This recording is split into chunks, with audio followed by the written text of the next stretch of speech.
Mobile पलटे छो बा पलटे छो रस्तो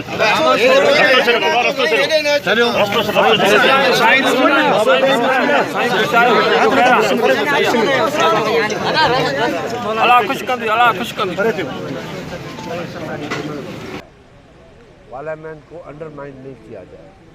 पार्लियामेंट अवाम की नुमाइंदा एक फोरम है जहाँ पे हमें वो बात करनी पड़ती है, लोगों को मसाइल हल करने पड़ते हैं।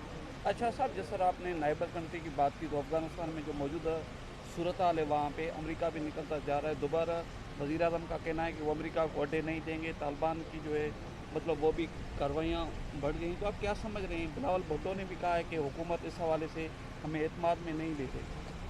यकीनन हालात ऐसे हैं जिसमें हुकूमत को पहली फुर्सत में अपोजिशन को एतमाद में लेना चाहिए। ये हमारी बदकिस्मती है, क्योंकि हुकूमत अगर पार्लियामेंट को अपोजिशन को एतमाद में लेगी तो ये दो मजबूत हाथ होंगे जो मुल्क की सलामती के लिए काम करेंगे।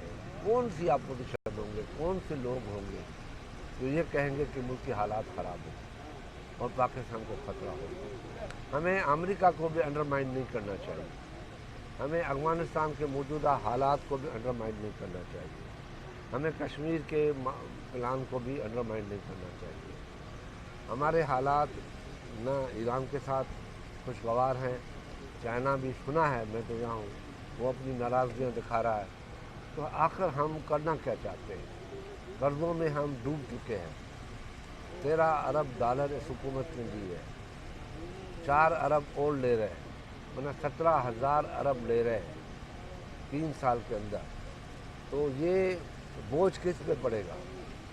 ये हर बंदे के ऊपर पड़ेगा। आज पाकिस्तान के अवाम जो हैं वो तकरीबन पैदा होते ही 2 लाख का मकरूज़ होता है। हम इतने में, जब हमारा दौर था तो 78,000 था, आज 2 लाख रुपए का मकरूज़ है। इस बात से लोग समझ जाएं कि मुल्क के हालात क्या है। अच्छा, अपोजिशन जिस तरह मतलब आपस में वो मुत्तहद नहीं है, इससे हुकूमत को तक़वियत नहीं मिल रही।